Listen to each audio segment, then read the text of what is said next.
Halo Pak Simplex, ada Pak Simplex? Siap, Silakan saya Pak. ready. Oh iya Oke, Pak. ya, ya, ya, ya. Ini eh, selamat sore para pegiat aktivis HIV di seluruh Indonesia. Izin memperkenalkan diri, saya Simplexius, memandu Anda dari Kupang, Nusa Tenggara Timur.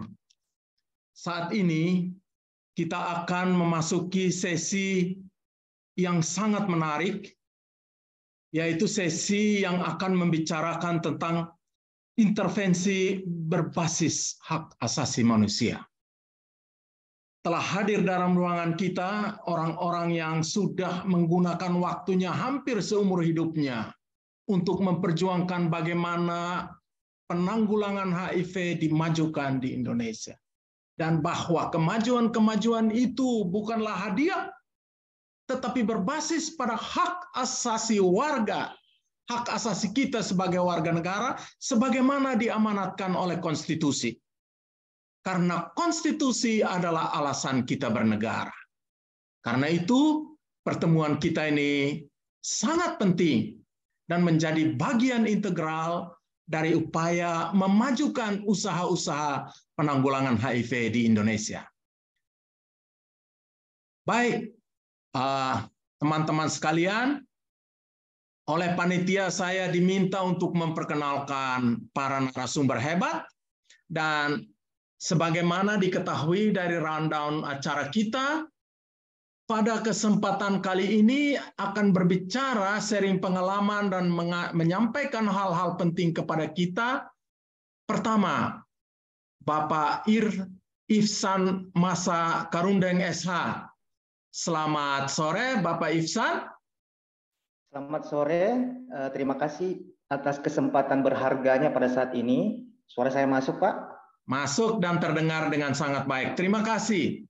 Lalu pembicara kita yang kedua, yang juga akan membagi pengalaman-pengalamannya tentang apa yang dirasakan dan dialami sepanjang usaha-usaha penanggulangan HIV di Indonesia, sebut saja 10-15 tahun terakhir. Mbak Dwi Lestari dari Jaringan HIV dan AIDS Daerah Istimewa Yogyakarta. Selamat sore Mbak Dwi. Selamat sore Pak. Luar biasa Mbak Dwi, apa kabar? Sehat. Puji Tuhan, Alhamdulillah. Dan pembicara kita yang terakhir, Dr. Henry Lewis dari Yayasan Bali Peduli. Pak Dr. Henry sudah ada di dalam ruangan? Sudah Pak. Makasih. Oke, ya, oke. So, saya tidak usah memperpanjang perkenalan ini. Masing-masing silahkan nanti menggunakan waktu barang 2 menit untuk memperkenalkan diri, memperkenalkan aktivitas yang dijalani selama ini, supaya para peserta tahu mengapa bapak-bapak diminta untuk membagikan ilmu dan pengalaman kepada peserta yang lain. Saya kira untuk pertama kali saya persilakan dengan hormat kepada Bapak Ihsan Masa Karundeng. Silakan Pak. Waktunya 20 menit. Assalamualaikum warahmatullahi wabarakatuh. Shalom, Om Swastiastu, Namo Buddhaya, dan salam kebajikan untuk kita semua. Perlu diucapkan 5 hal itu Pak, karena kita adalah Bhinneka Tunggal Ika. Baik, ya silahkan. Oke, saya Ihsan Masa Karundeng atau biasa dipanggil Jo dari Sulawesi Barat. Yayasan Peduli Kelompok Dukungan Sebaya adalah afiliasi saya Pak.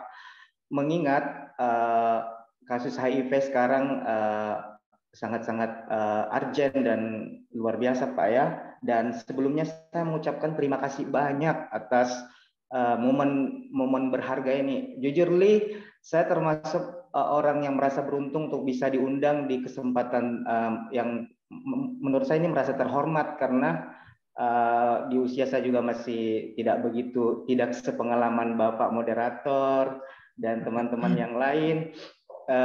Terakhir saya meneliti itu pada saat skripsi saja Pak, di tahun 2016, dan pada saat terjun di LSM atau NGO di bidang HIV ini, barulah saya terbuka lagi untuk mengasah keterampilan dan peminatan dalam menulis ini. Tentunya tidak lepas dari kehidupan sehari-hari saya sebagai pendukung sebaya sekaligus konselor di Sulawesi Barat yang menempati 3 layanan PDP saat ini yang sedang berjalan, yaitu Rumah Sakit Regional Provinsi Sulawesi Barat Mamuju, RSUD Kabupaten Mamuju, dan Puskesmas Binanga Mamuju.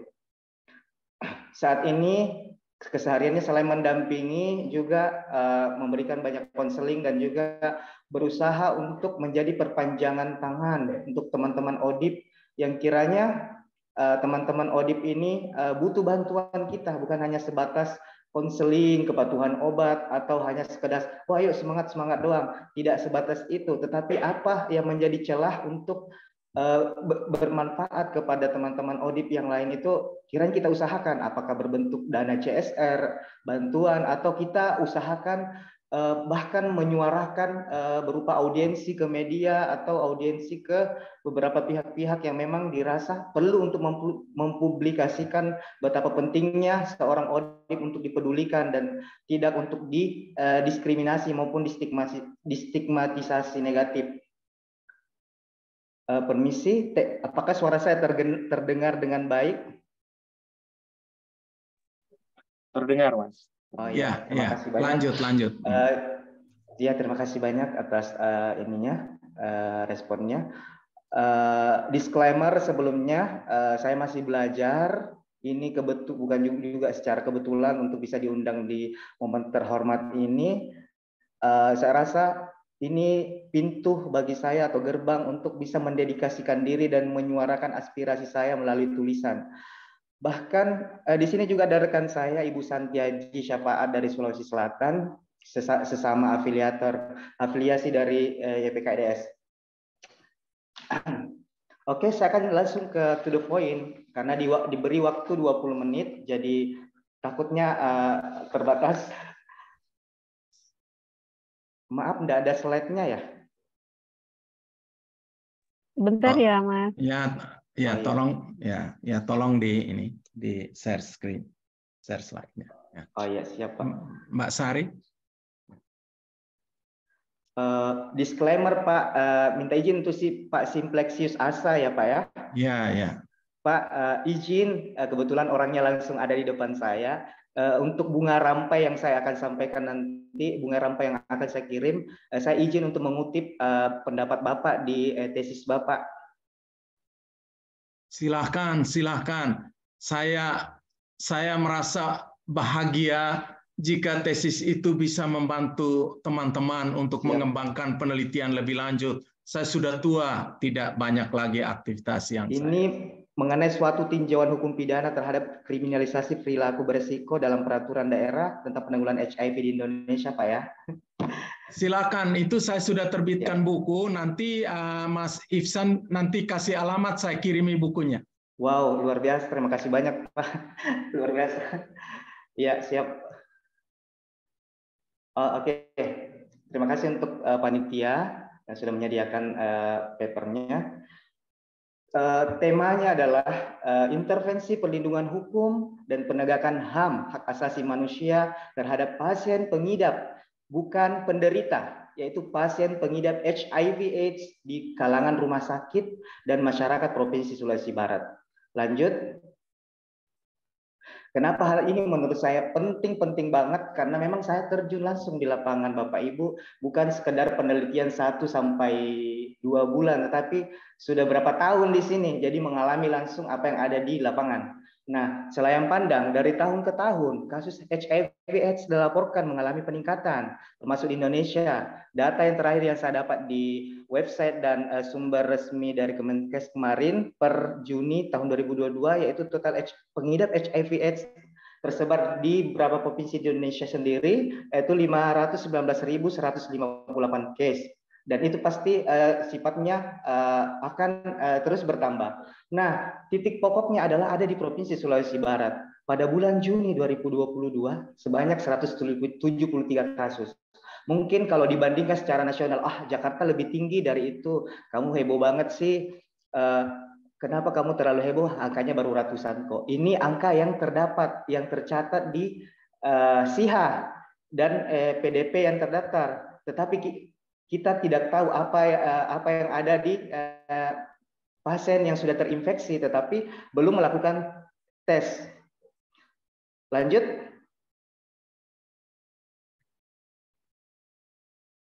Oke.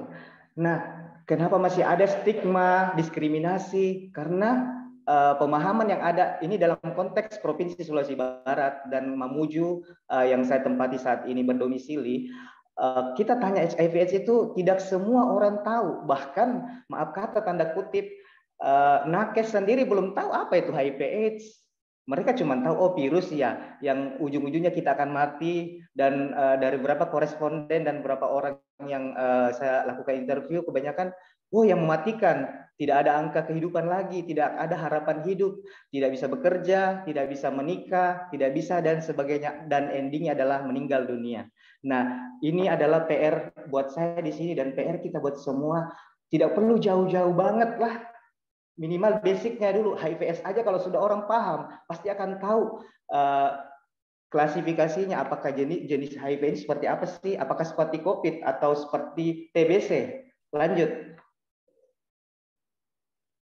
Nah, semua Bapak Ibu di sini sudah tahu, apalagi yang dokter, yang sudah senior-senior Bapak Ibu yang sudah lebih dulu terjun langsung di dalam dunia per-HIV-an, mungkin lebih paham banget dengan masalah teori seperti ini. Saya sini sebut sesimpel mungkin karena menurut saya sesuai dengan kapasitas keilmuan juga, dan saya berharap akan ada masukan-masukan lagi dan kritik yang membangun dari semua audiens Budiman. Tidak perlu saya membacakan. Saya berada di tengah-tengah ini. Saya menggambarkan bahwa ODA atau ODIP itu seperti ini sekarang. Diapit oleh dua hal yang sangat familiar di kalangan kita, yaitu stigma dan diskriminasi. Ini dua hal yang memang menurut kita, menurut seorang ODA atau ODIP, jujur, saya adalah seorang ODIP juga. Saya adalah seorang ODIP. Saya menjalani on treatment ARV sejak 2019 lalu. Pada saat itu saya divonis, didiagnosa awal mula di Rumah Sakit Jati Wibowo, Kota Balikpapan. Dan saya rasakan banget dan bisa membedakan mana sih pelayanan yang menurut kita berkeadilan berdasarkan Pancasila yang katanya sesuai dengan undang-undang itu, terus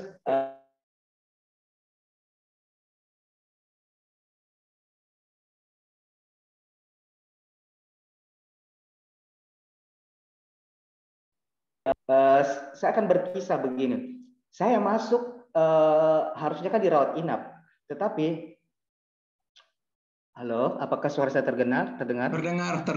Ya. Apakah harusnya penanganan pada saat itu harus cepat dan tepat? Tetapi yang saya rasakan sendiri, ini saya kembalikan dulu ke diri saya. Saya tidak perlu keluar dulu. Karena saya rasakan pada saat itu lama banget penanganannya, keburu nyawa saya kayaknya udah melayang waktu itu. Dan kondisi saya memang sangat terpuruk waktu itu. Nah, lanjut dulu. Intervensi kita sudah bisa baca sendiri dan kita sudah bisa browsing baik itu di internet maupun di kamus. Ini adalah intervensi sesuai dengan judulnya tadi. Lanjut. Oke. Nah, sebenarnya tujuannya yaitu bagaimana saya dengan teman-teman ODIP lain yang mengalami stigma negatif dan diskriminasi di semua lingkungan, baik itu di rumah sakit maupun di kalangan masyarakat, terkhusus di wilayah Sulawesi Barat, mendapat satu perlindungan hukum, di mana hukum itu sudah jelas.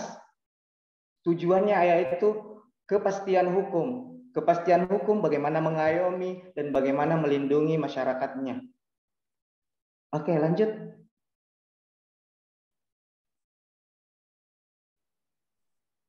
Saya angkat satu prop CST Kansil yang memang sangat populer di dunia hukum, yaitu bagaimana oleh para penegak hukum demi memberikan rasa aman, baik secara pikiran, fisik dari gangguan dan berbagai ancaman dari pihak manapun.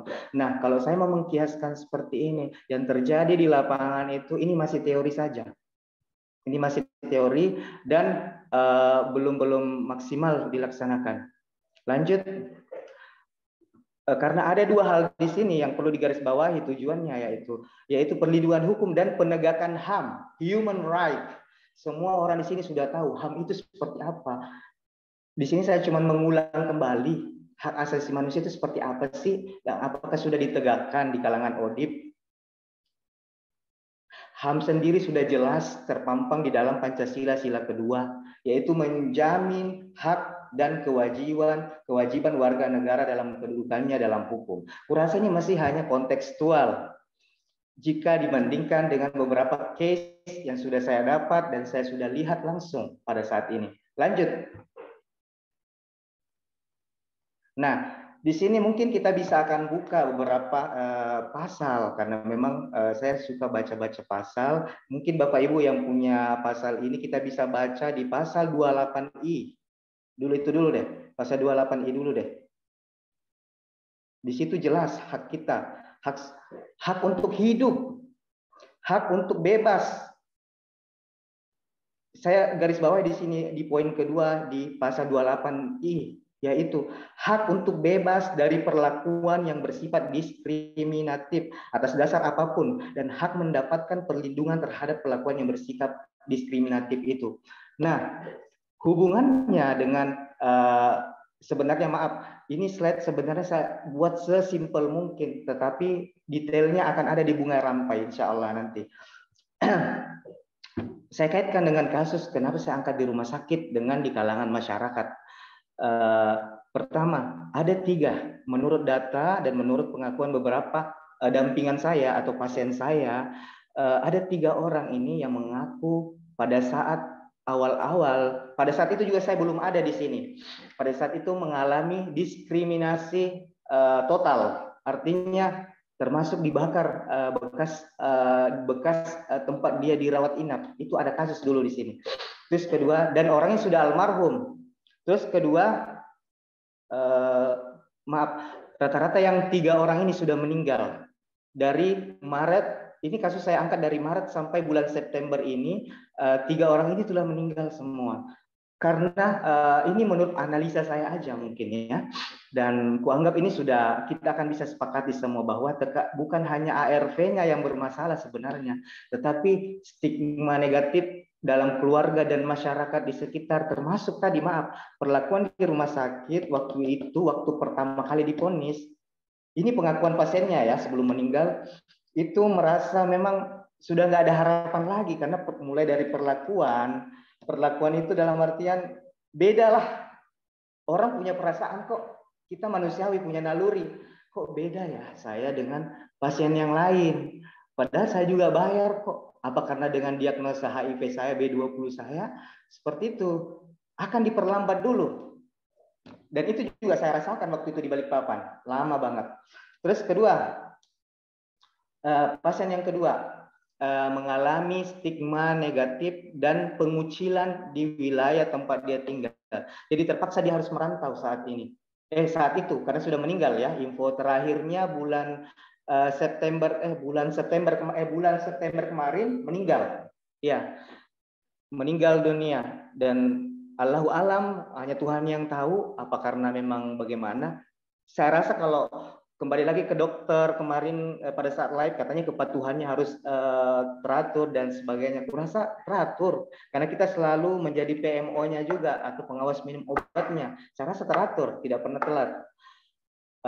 Tapi apa yang terjadi ya kembali lagi karena ajal juga ya Tuhan yang tentukan. Terus kedua, dan tadi menurut pengakuannya memang berat Kak. Berat banget, saya nggak kuat lagi menghadapi kecaman, termasuk keluarga saya saja tidak terima saya. Keluarganya itu adalah masyarakat, termasuk masyarakat Sulawesi Barat. Makanya saya angkat ini dalam arti yang luas. Jadi Bapak Ibu sebenarnya ini terharu banget sih kalau kita mau kaji lagi lebih dalam. Jujur, saya teruskan Bunga Rampai saya kemarin sambil kayak terharu gitu, kayak sempat merasa kayak sampai kapan gitu audit diperlakukan seperti ini gitu. Saya rasa kenapa audit sih selalu disepertikan ini gitu. Padahal kita sudah dari komunitas sendiri kita sudah berusaha untuk jadi role model, sudah berusaha membuat media atau KIE, sudah menggunakan banyak media, tetapi tetap aja stigma itu, diskriminasi itu selalu ada. Dan pertanyaannya sampai kapan gitu? Mungkin Bapak Ibu yang nggak audit mungkin tidak mengalami seperti itu. Mungkin hanya sebatas menganalisa atau mengambil data hasil wawancara. Tapi ini pure murni yang kita alami sesama sebaya. Kita sesama sebaya bahwa, wow, satu sisi bagaimana ya? Puji Tuhan, alhamdulillah ya, sayanya bisa termasuk orang yang bisa sedikit acting dalam artian bisa menyesuaikan diri. Orang sampai saat ini belum ada yang tahu status saya tentang seperti itu untuk wilayah Sulawesi Barat, kecuali orang-orang tertentu, baik itu di Dinkes maupun orang-orang layanan tertentu saja yang tahu. Saya pikir bagaimana kalau teman-teman di sekitar saya tahu kalau saya Oda. Dan pernah saya bercanda kepada teman-teman, saya ini Oda loh positif, dan tidak ada yang percaya. Kenapa? Karena saya sudah sehat. Itu harapan, itu kelebihannya dari sebuah kejujuran sih memang. Dan justru kejujuran itu yang membuat mereka tidak percaya. Pertama, saya berusaha lebih produktif dari teman-teman non-Oda. Itu pertama dulu. Itu solusi yang saya berikan ke diri saya dan saya bagikan ke teman-teman komunitas. Kita harus produktif. Bagaimana kita mau melakukan, bagaimana kita menginfluence orang kalau kita sendiri tidak bereskan dulu diri kita. Bereskan dulu. Nah, itu beberapa ini. Dan alhamdulillah kemarin sempat jadi duta pemuda juga di sini. Jadi bisa membangun personal branding untuk wilayah Sulawesi Barat untuk bagaimana menginfluence teman-teman, bagaimana memberikan dampak yang positif dalam artian tidak perlu dipuji, tetapi bagaimana hidup ini lebih berarti dan lebih bermakna dan bisa berbagi ke teman-teman, baik itu teman-teman audit maupun orang lain. Jadi saya berusaha apa yang bisa saya lakukan di akhir hidup saya, di usia saya yang 31, apakah saya masih bisa di usia 80? Itu yang saya pikir saat ini. Sampai kapan saya harus minum obat secara patuh? Sampai kapan, apakah ginjal saya masih kuat untuk menahan beban zat kimia yang ada di ARV? Sampai kapan fungsi hati saya harus stabil? Karena sampai saat ini kadang naik, kadang tinggi, seperti itu. Jadi saya hanya bersyukur, Tuhan, apa yang saya bisa lakukan saat ini, saya akan semaksimalkan mungkin, termasuk media bekerja sama atau bekerja di bawah naungan Yayasan Peduli Kelompok Dukungan Sebaya untuk memperdayakan kami sebagai audit. Jujur sebenarnya bekerja di bidang ini sebenarnya bukan pilihan. Saya tidak mau bekerja seperti ini. Siapa sih tiap hari harus berurusan HIV. Sampai kapan saya harus move on dari HIV? Sementara saya juga harus menunggu beban ini. Sampai kapan saya harus berpura-pura untuk baik di depan teman-teman Oda saya? Sampai kapan? Tetapi saya selalu mengambil hal-hal yang positif di bagian itu, bahwa Tuhan, masalah ajal Tuhan yang tahu. Ada yang non HIV kok ternyata lebih duluan meninggal ya dibanding kita. Kadang berpikir seperti itu gitu. Berarti memang ya ajal itu memang Tuhan yang atur gitu. Jadi ini mungkin ada sesi curhatnya juga, dan semoga cerita saya ini bukan sekedar dongeng, tapi ini real. Di sini ada Ibu Santiaji Syafaat yang jadi saksi, satu alih afiliasi saya. Oke, lanjut. Nah, ini secara metode, secara apa di lapangan inilah yang saya gunakan. Penelitian hukum normatif, tentunya ada undang-undang di dalamnya, empiris, dan juga penelitian di lapangan. Wawancara di sini bukan hanya datang sekali, tapi kita tiap hari ketemu auditnya, dan yang rasakan itu kita juga. Jadi kurasa apa yang saya teliti saat ini bagian dari hidup saya juga, dan bagian dari teman-teman komunitas saya juga. Jadi lanjut. Ini mungkin saya tidak akan baca karena menurut saya semua orang di sini sudah tahu. Lanjut. Kesimpulannya. Nah, saya mungkin langsung ke kesimpulan karena waktunya sangat terbatas.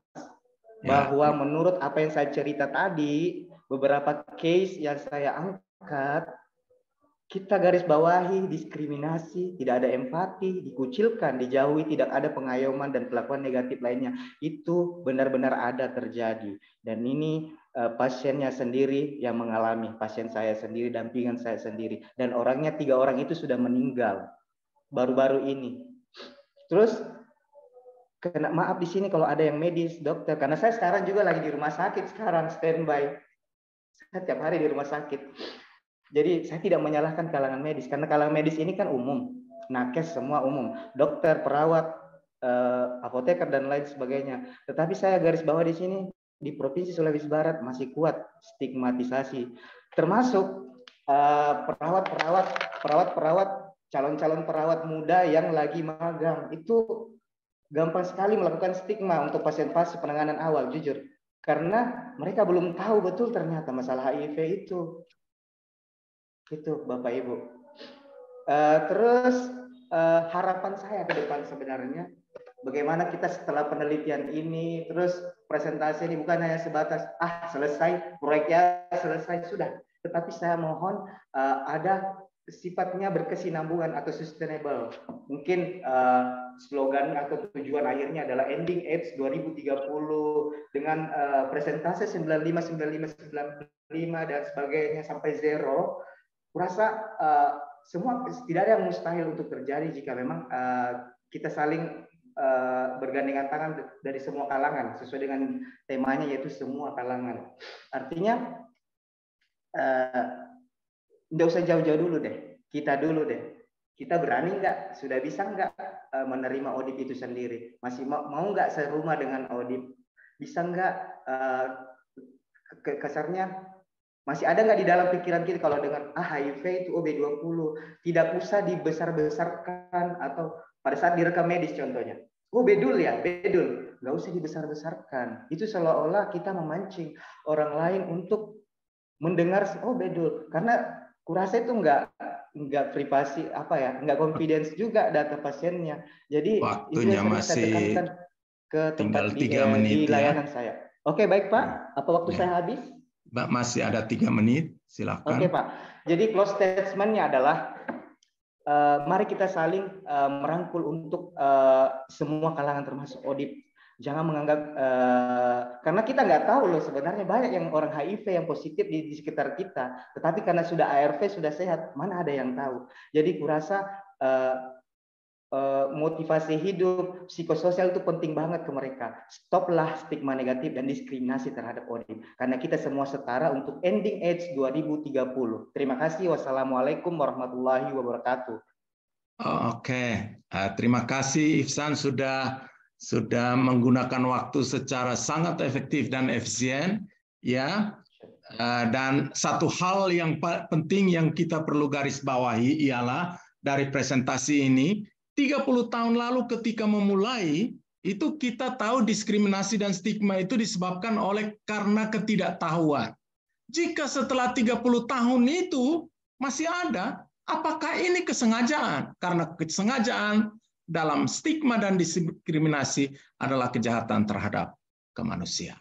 Itu poinnya saya kira. Saya mohon maaf, sesi ini sebenarnya ada 5 pembicara, ya, dan tadi saya cuma memperkenalkan 3. Saya mohon maaf untuk itu.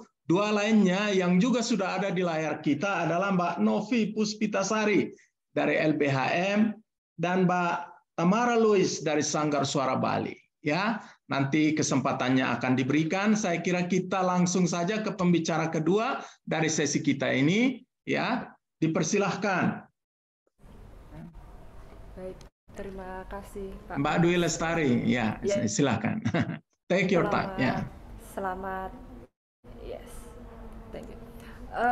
Selamat siang teman-teman. Apakah suara saya cukup terdengar? Di saya terdengar, cukup terdengar. Oke, terima kasih. Perkenalkan, nama saya Dwi Lestari, biasanya dipanggil Dwi. Saya ini adalah salah satu dari tim dari jaringan advokasi HIV dan AIDS yang ada di daerah istimewa Yogyakarta kayak gitu. Nah, jaringan Java, kita menyebutnya, untuk menyebut jaringan advokasi HIV dan AIDS Daerah Istimewa Yogyakarta ini dengan singkatan Java DIY kayak gitu. Nah, ini adalah sebuah jaringan, jadi kami terkumpul dari beberapa LSM, NGO, LSM, lalu civil society sama beberapa peneliti yang memang memiliki fokus pada isu HIV kayak gitu. Nah, kami ini baru terbentuk di tahun ini, di 22 Maret 2022 ini. Jadi saya merasa terhormat sekali ketika apa yang saya tulis, abstrak yang saya kirimkan ternyata direspon baik oleh acara ini kayak gitu. Nah, singkat saja, sebenarnya untuk menceritakan abstrak yang sudah saya kirim dan diterima ini, saya juga ikut ini ketika tadi mendengarkan cerita dari Kak Ihsan kayak gitu, saya juga ikut ada dorongan emosi yang cukup luar biasa ya gitu ketika mendengar ceritanya yang sangat luar biasa, karena dalam hal ini memang saya memang bukan ODIF, tapi saya juga kayak merasa ikut emosi aja ketika mendengar kayak gitu. Bahkan ketika saya melakukan penelitian ini kayak gitu, saya juga ikut sangat emosional kayak gitu, karena ada beberapa hal yang saya rasa ternyata jurnalis itu sangat ini sekali, sangat tidak melihat hak asasi manusia sekali kayak gitu. Pada saat kita melakukan diskusi, saat kita melakukan FGD, ternyata banyak pernyataan yang saya pikir itu di luar dugaan saya kayak gitu. Tapi hal itu memang menyakitkan untuk saya secara pribadi kayak gitu ketika mengundang teman-teman jurnalis pada acara kami. Tapi itu juga memberikan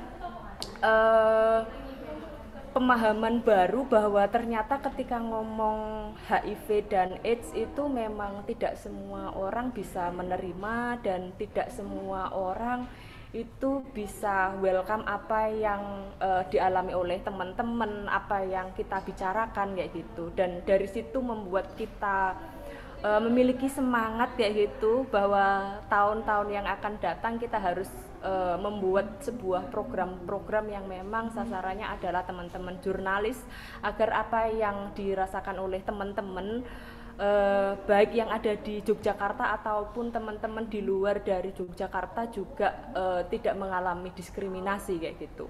Nah, semangat dari penelitian ini yang berjudul Analisis Pemahaman Jurnalis dalam Melihat Isu Orang dengan HIV dan AIDS, atau kami singkat dengan ODIF, sebagai bagian dari human rights kayak gitu. Next. Nah, untuk pengantarnya, saya membayangkan ketika mengantarkan dari isu HIV AIDS ini adalah bagaimana di masyarakat yang luas itu ada 3 komponen kayak gitu. Komponen dari jurnalis, lalu orang dengan HIV dan AIDS, lalu masyarakat. Nah, dalam hal ini yang memiliki peran cukup dominan, bagaimana masyarakat itu bisa memiliki konsep pemahaman apa sih itu HIV, apa sih orang yang positif kayak gitu. Itu adalah jurnalis kayak gitu. Jurnalis memiliki kapasitas untuk menggiring opini masyarakat terkait ODIF itu apa, ODIF itu berbahaya enggak, ODIF itu bisa membunuh saya enggak kayak gitu. Itu adalah jurnalis.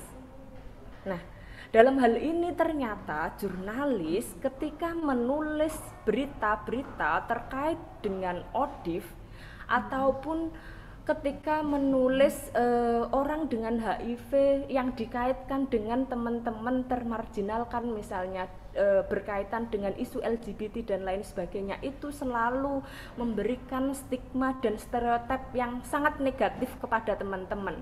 Nah, di slide selanjutnya saya ini coba di slide selanjutnya. Nah, Di dalam slide ini saya menuliskan beberapa judul-judul yang menurut saya itu sangat mendiskriminasi dan mendiskreditkan teman-teman ODIF kayak gitu. Di sana dituliskan bahwa positif HIV satu tersangka pesta seks homo di Jakarta Selatan, satu tersangka pesta gay terbukti mengidap HIV/AIDS. Maksudnya cerita-cerita seperti ini dengan tagline saat jurnalis menuliskan sebuah berita dengan tagline yang seperti ini, saya pikir itu sangat tidak manusiawi ya gitu. Karena dengan proses seorang jurnalis menuliskan misalnya, duh panitia peserta seks gay di apartemen mewah positif HIV, maksudnya kayak itu bagi saya itu kayak kan mengabarkan sesuatu, tapi mengabarkan sesuatu dalam hal ini yang saya lihat dia sudah memiliki konotasi bahwa sebelum dia nulis itu dia sudah ada pikiran untuk melihat ini adalah sesuatu yang sangat negatif kayak gitu. Makanya dia selalu menyebutkan kayak menyebutkan dengan kelompok tertentu, lalu dia positif atau enggak, selalu seperti itu. Nah, bagi saya hal-hal seperti itu adalah ini ya kayak ya dengan dia menulis seperti itu sangat membahayakan kelompok-kelompok tertentu kayak gitu. Bahkan dalam hal ini bisa membunuh teman-teman dari kelompok tertentu ini kayak gitu. Misalnya di dalam slide selanjutnya. Di dalam slide selanjutnya, saya menuliskan bahwa ketika seorang jurnalis menuliskan konsep diksi-diksi yang selalu mendiskreditkan teman-teman yang positif atau teman-teman dari kelompok tertentu yang memang itu beresiko tinggi untuk terpapar HIV dan AIDS, itu memberikan dampak sosial yang sangat luar biasa. Bahkan karena berita itu ada teman ODIF yang dia sampai diusir dari kosnya, dia dikeluarkan dari tempat kerjanya. Ada yang dia masih anak sekolah, dia tidak bisa sekolah, bahkan dia juga tidak bisa mendapatkan layanan kesehatan secara maksimal hanya karena berita-berita yang sangat mendiskreditkan teman-teman kayak gitu. Karena memang ketika sebenarnya masyarakat yang ada ini kan bisa jadi adalah mereka-mereka ada yang belum paham, belum tahu tentang HIV itu seperti apa. Lalu tiba-tiba dia membaca berita, dia mendengarkan mungkin TV, melihat TV atau mendengarkan podcast dengan cerita atau dengan tagline-tagline seperti itu, tentu itu akan memberikan sebuah pemahaman baru bahwa awalnya dia nggak tahu tentang HIV, lalu dia mulai berpikir, oh ternyata HIV itu orang gay toh, oh HIV itu LGBT toh. Nah, hal-hal seperti itu yang membuat orang-orang dari kelompok tertentu itu semakin mendapatkan diskriminasi kayak gitu. Karena memang dari proses jurnalis untuk menyampaikan informasi yang sebenarnya itu enggak semengerikan apa yang sebenarnya kayak gitu. Tapi karena memang tujuannya jurnalis itu hanya hanya pengen memperlihatkan keburukan atau memang hanya memperlihatkan bahwa yang penting nanti banyak yang baca aja kayak gitu. Tapi saya pikir ketika seorang jurnalis menuliskan sebuah berita hanya pengen dibaca tok, itu kayak seolah-olah ya kok jahat sekali kayak gitu. Bayangan saya malah sebenarnya memang jurnalis ini ketika menulis sebuah berita sebenarnya di dalam otaknya memang sudah ada tujuan kayak gitu. Tujuan yang memang dia pengen membawa apa yang dia tulis itu arahnya ke arah yang memang negatif kayak gitu.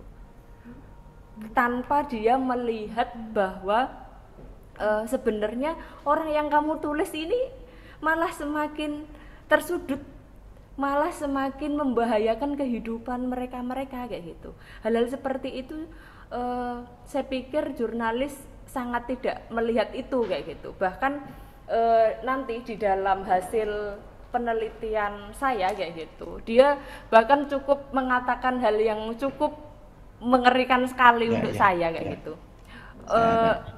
Selanjutnya. Saya agak jadi moderator. Oke, untuk tujuan dari penelitian ini untuk menganalisis pemahaman jurnalis dalam melihat isu orang dengan HIV dan AIDS sebagai bagian dari human right kayak gitu. Selanjutnya, nah untuk metodologi dalam hal ini saya menggunakan kualitatif. Penelitian ini saya lakukan di Yogyakarta kayak gitu. Saya menggunakan FGD. Saya mendatangkan 15 jurnalis, 5 jurnalis perempuan dan 10 jurnalis laki-laki kayak gitu. Untuk menentukan ini saya menggunakan purposive. Di sini saya sudah memiliki kriteria siapa saja yang memang saya datangkan kayak gitu. Terutama adalah jurnalis yang memang ada di wilayah atau yang berdomisili di Yogyakarta.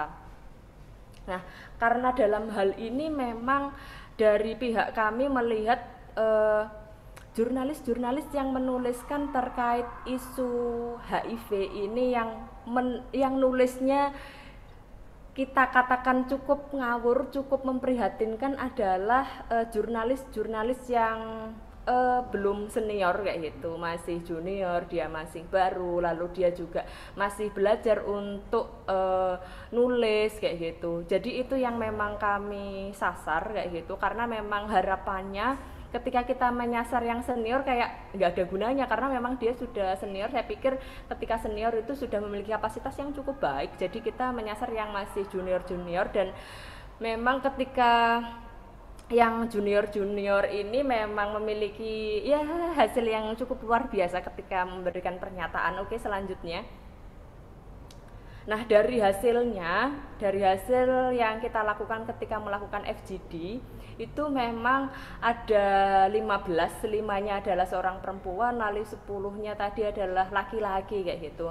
Memang jurnalis ini yang lebih banyak ngomong, lebih banyak menceritakan, lebih banyak interaktif itu memang dari laki-laki kayak gitu. Mungkin itu juga memberikan bagaimana jurnalis laki-laki dan perempuan ini memiliki pola tersendiri kayak gitu, pola tersendiri bagaimana dia proses menulisnya itu seperti apa kayak gitu. Kalau misalnya untuk yang perempuan memang dia cenderung tidak banyak yang menulis terkait isu HIV/AIDS dengan proses memberikan diksi-diksi yang sangat negatif kayak gitu. Memang kebanyakan yang menuliskan terkait isu HIV dan AIDS ini dengan negatif itu adalah jurnalis yang memang laki-laki kayak gitu. Nah, di sini hasilnya adalah masih ada jurnalis yang tidak tahu apa itu sebenarnya HIV dan AIDS. Bahkan bagaimana proses HIV dan AIDS itu bisa menginfeksi kayak gitu. Jadi kayak hal-hal seperti itu aja mereka banyak yang belum tahu. Bahkan ada yang menanyakan, lalu kalau misalnya nanti saya punya pasangan positif HIV, lalu bagaimana nanti anak saya, apakah anak saya juga akan positif? Ada hal seperti itu aja itu belum diketahui kayak gitu. Lawang memang ketika konsep Oke Mbak Dwi ya, tinggal 5 menit lagi. Masih 5 menit lagi. Masih siap, cukup lama. Ya, silakan. Oke. Saya lanjutkan. Lalu di sana juga jurnalis tidak memiliki rasa keprihatinan keprihatinan dan keberpihakan kepada ODIF kayak gitu. Karena memang ada yang mengatakan bahwa dari beberapa pernyataan dari jurnalis itu dia menginginkan orang yang positif HIV itu untuk disuntik mati saja kayak gitu, biar selesai. Itu bagi saya itu cukup jahanam sekali kayak gitu. Saat itu ketika kami mengundang teman-teman jurnalis dalam forum kami kayak gitu. Selain itu dia juga mengatakan yo dikebiri ae, kalau misalnya di Jawa itu kan ngomongnya kayak gitu, yo dikebiri ae, maksudnya dikebiri saja agar dia tidak memiliki rasa seksual lagi kayak gitu. Itu sangat saat itu kondisinya sangat luar biasa dalam forum itu, karena memang teman-teman jurnalis mampu menyatakan seperti itu di kita. Tapi itu tidak meskipun itu memang membuat kita secara emosi kita naik, tapi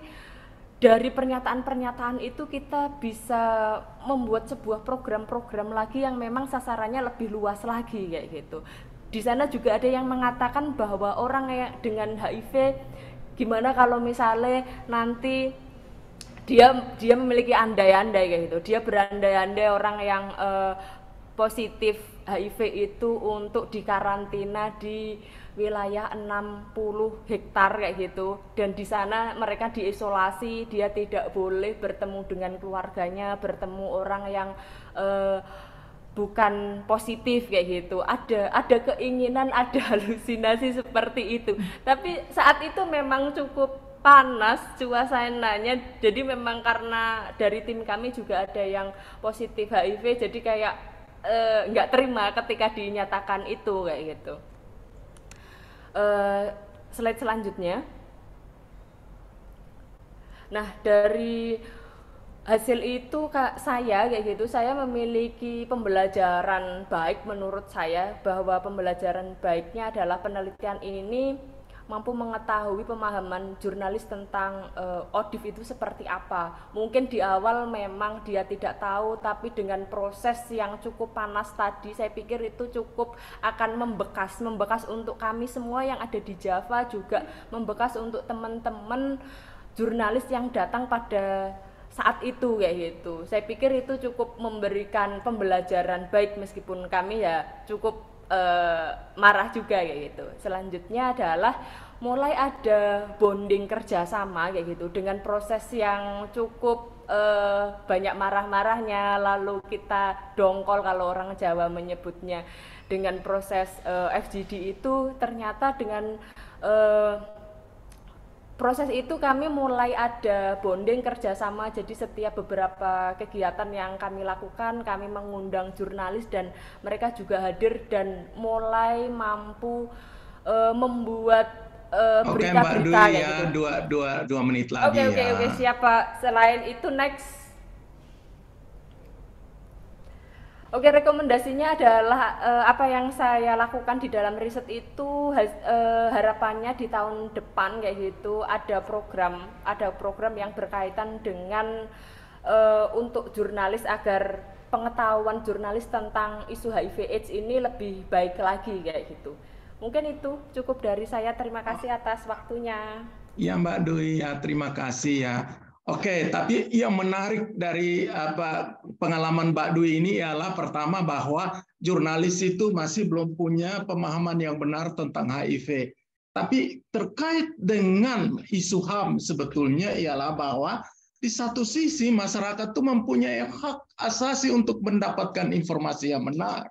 Dan bahwa wartawan harus menulis benar, itu adalah tanggung jawab publik terkait dengan hal itu. Menarik, Mbak Dwi. Terima kasih untuk presentasinya. Saya kira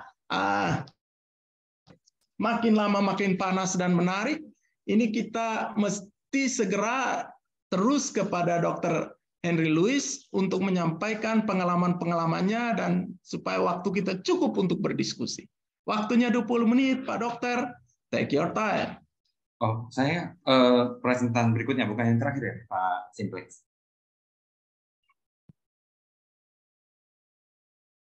Iya dok, silakan. Oh, baik. Saya izin share screen. Saya off video ya, soalnya jaringan agak kurang bagus di sini. Apakah slide saya sudah kelihatan? Sudah terlihat. Sudah cukup kelihatan ya? Sudah terlihat. Ya. Oke, baik.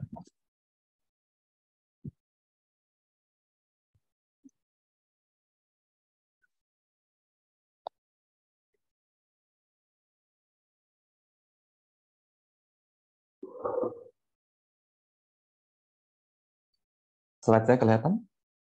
Ya, sudah kelihatan, Pak Oke, Dokter. baik. Selamat sore semuanya. Terima kasih kepada Pak Simplex sebagai moderator atas waktu yang telah diberikan.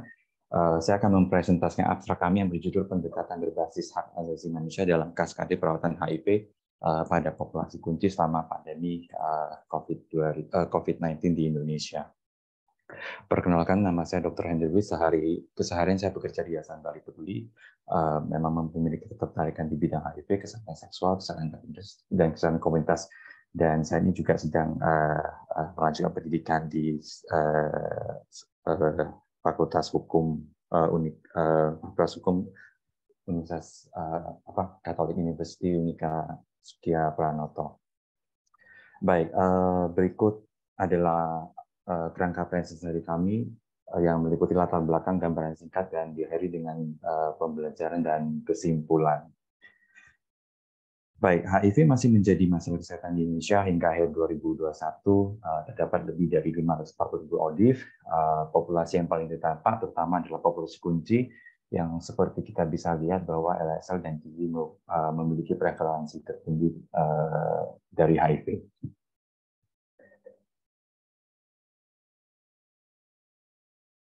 Nah, seperti yang kita ketahui bersama, kesenjangan tersebut tentunya disebabkan oleh adanya stigma dan diskriminasi terkait HIV yang masih menjadi hambatan utama dalam mencapai akses universal terhadap kesehatan di semua lini kaskade perawatan HIV. Nah, selain itu, stigma dan diskriminasi membuat populasi kunci menjadi terabaikan di masyarakat, sehingga secara global sendiri dilaporkan bahwa ada 21% ODIF yang mengalami hambatan dalam akses untuk mendapat perawatan kesehatan terkait HIV di tahun 2020. Nah, di Indonesia sendiri, stigma dan diskriminasi terkait HIV dilaporkan terjadi di 25 provinsi di Indonesia. Stigma dan diskriminasi mengakibatkan marginalisasi terhadap kelompok ataupun komunitas tertentu yang tentu saja hal ini akan meningkatkan resiko penularan dan menghambat akses terhadap pencegahan dan perawatan HIV. Nah, stigma dan diskriminasi tentu tersendiri digolongkan sebagai sebuah pelanggaran HAM oleh beberapa literatur. Nah, berikut adalah kaskade perawatan HIV yang tentu saja teman-teman sudah ketahui bersama, bahwa untuk mencapai target eliminasi, perawatan HIV itu harus bersifat komprehensif, mulai dari pencegahan, diagnosis, akses terhadap pengobatan, kemudian retensi dalam pengobatan, sehingga penekanan virus dapat dipertahankan dan teman-teman ODIF dapat hidup secara sehat dan sejahtera. Nah, secara global tentu saja COVID mempengaruhi semua lini akses layanan perawatan HIV.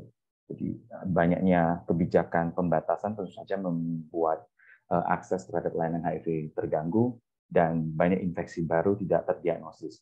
Distribusi ARV tampaknya juga terganggu di beberapa negara mungkin, dan ini tentu saja menghambat inisiasi ARV, dan secara global diperkirakan 42% ODIF itu memiliki persediaan ARV yang kurang dari 1 bulan selama masa pandemi 2020-2021. Nah, banyak program-program pencegahan HIV terhenti, termasuk mobile VCT, program pencegahan PrEP, sirkulasi medis pada laki-laki, dan lain sebagainya. Nah, bagaimana di Indonesia? Nah, di Indonesia juga sama. Pandemi COVID memang menyebabkan layanan sangat berfokus pada penanganan COVID dan vaksinasi COVID, dan tentu saja layanan tes dan pengobatan HIV mungkin terganggu di beberapa wilayah di Indonesia. Nah, beberapa akses terhadap testing, terutama misalnya mobile VCT ataupun tes pada beberapa populasi beresiko, terhambat oleh karena ada beberapa kebijakan pembatasan, dan tampaknya di awal pandemi kita mengalami suplai ARV yang agak terhambat di beberapa wilayah di Indonesia. Nah, secara umum berikut diskusi layanan perawatan HIV selama masa pandemi. Terlihat adanya penurunan angka tes, penurunan kegiatan penjangkauan terhadap kegiatan penjangkauan HIV, penurunan kapasitas layanan, keterbatasan akses dari masyarakat terhadap layanan karena ada pembatasan, kemudian juga kesulitan logistik, kemudian juga terjadi peningkatan loss to follow up karena dampak-dampak ekonomi, banyak mungkin ODIF yang kerja di kota harus kembali ke daerah, di mana di daerah akses ARV di wilayah tertentu mungkin cukup sulit, dan juga mungkin terjadi penurunan adherensi karena dampak sosial dan ekonomi tersebut. Nah, pendekatan berbasis HAM seperti kita ketahui bersama itu memang harus diterapkan pada semua tahapan kaskade perawatan HIV, mulai dari pencegahan, pengetesan, dan pengobatan. Nah, sudah tidak asing lagi bagi teman-teman bahwa hak asasi manusia merupakan hak melekat pada manusia sejak lahir tanpa memandang ras, jenis kelamin, kebangsaan, etnis, bahasa, agama, dan sebagainya. Nah, hak asasi manusia itu seperti tadi yang sudah dijelaskan oleh pembicara sebelumnya bahwa itu mencakup banyak hal, jadi termasuk hak hidup, kebebasan berpendapat, berekspresi, termasuk hak kesehatan. Nah, semua orang itu memang berhak atas hak-hak tersebut tanpa diskriminasi, ya, termasuk hak kesehatan tersebut. Nah, hak kesehatan itu juga macam-macam, diantaranya hak atas lingkungan yang sehat, akses air bersih dan sanitasi, nutrisi, makanan yang layak. Nah, termasuk hak asas informasi dan kesehatan dan hak atas pelayanan kesehatan yang berkualitas. Nah, negara tentu saja harus menjamin hak kesehatan tersebut dari segi ketersediaannya, aksesnya, akseptabilitasnya maupun kualitasnya. Nah, diperlukan intervensi komprehensif dalam menangani hambatan berbasis HAM di berbagai layanan perawatan, di berbagai lini layanan perawatan HIV, seperti yang tergambar dalam Rencana Strategis Nasional dalam mengatasi hambatan berbasis HAM dalam perawatan TB, HIV, dan malaria, yang terdiri dari 7 poin sebetulnya, di mana termasuk pemerintah harus menjamin adanya pengurangan stigma dan diskriminasi, harus melakukan pelatihan bagi petugas kesehatan terkait HAM dan etika kedokteran terkait HIV. Perlu adanya sensitisasi terhadap pembuat peraturan dan aparat penegak hukum, peningkatan literasi hukum kepada populasi atau komunitas terdampak, layanan hukum terkait HIV, memantau ataupun mereformasi undang-undang, peraturan atau kebijakan yang menghambat penanggulangan HIV, dan termasuk mengurangi diskriminasi berbasis gender dalam konteks HIV. Nah, kami melakukan tinjauan singkat sederhana terhadap peraturan ataupun kebijakan terkait HIV dan COVID dengan menggunakan pendekatan sosio-legal. Kami mencoba mengidentifikasi irisan pendekatan HAM pada semua hierarki peraturan perundangan di Indonesia hingga akhir tahun 2021. Seperti kita ketahui, berikut adalah hierarki peraturan ataupun hukum yang ada di Indonesia.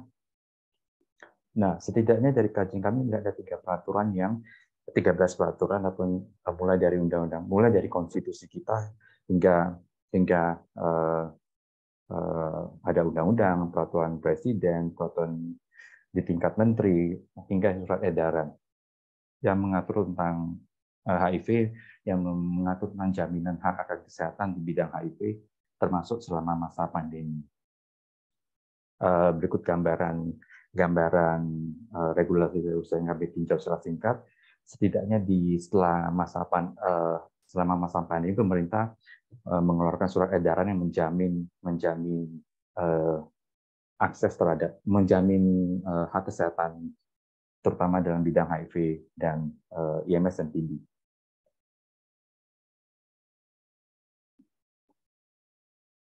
Nah, hak kesehatan bagi setiap warga negara dijamin oleh undang-undang. Seperti kita ketahui bahwa tadi juga sudah dijelaskan bahwa di Undang-Undang Dasar kita menjamin bahwa setiap masyarakat itu berhak atas lingkungan hidup yang sehat serta memperoleh pelayanan kesehatan. Nah, tentu saja ini tidak itu berlaku untuk semua orang, termasuk ODIF, ya. Kemudian juga negara juga wajib memberikan layanan kesehatan yang layak dan berkualitas kepada masyarakat. Nah, kemudian hak asasi manusia sendiri sebetulnya ada undang-undangnya, di mana di sana juga diatur mengenai hak kesehatan. Selanjutnya, kita juga memiliki peraturan pemerintah yang mengatur standar pelayanan minimal, di mana standar pelayanan minimal itu harus diberikan oleh pemerintah di kabupaten dan kota, yang termasuk pelayanan HIV pada mereka yang beresiko terinfeksi virus HIV.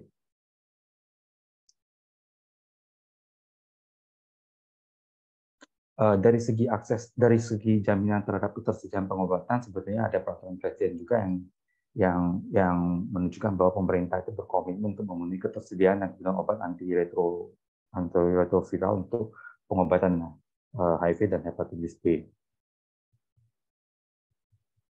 Kemudian di Perpres nomor 12 tahun 2013 juga telah diatur tentang jaminan kesehatan yang termasuk jaminan kesehatan layanan terkait HIV. Berikutnya adalah Permenkes nomor 21 tentang penanggulangan HIV, di mana pemerintah berkomitmen untuk menjalankan program penanggulangan HIV secara komprehensif, yang mulai dari promosi kesehatan, pencegahan, diagnosis, pengobatan, dan hingga rehabilitasi terhadap individu, keluarga, maupun masyarakat. Lebih lanjut lagi, Kementerian Kesehatan juga melalui Permenkes nomor 51 tahun 2013 menetapkan kebijakan program nasional penanggulangan HIV/AIDS untuk mencegah penularan HIV dari ibu ke anak, termasuk menekankan pentingnya mengurangi stigma dan diskriminasi melalui layanan edukasi, tes, pengobatan, dan pendampingan. Nah, selanjutnya Kementerian Kesehatan melalui Permenkes RI nomor 74 menekankan ketersediaan dan keterjangkauan layanan tes HIV melalui pedoman-pedoman yang ada. Kemudian Permenkes RI nomor 87 tahun 2014 tentang pedoman pengobatan ARV mengatur dan menjamin ketersediaan, keterjangkauan dan penerimaan serta kualitas layanan perawatan HIV yang diberikan oleh layanan PDP. Kemudian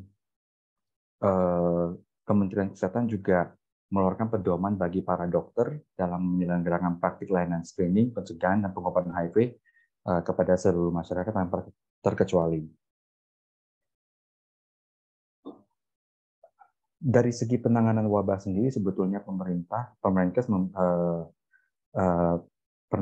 di dalam Permenkes diatur bahwa penanggulangan penyakit menular perlu memperhatikan dampak kesehatan terhadap sosial dan ekonomi dari penyakit menular.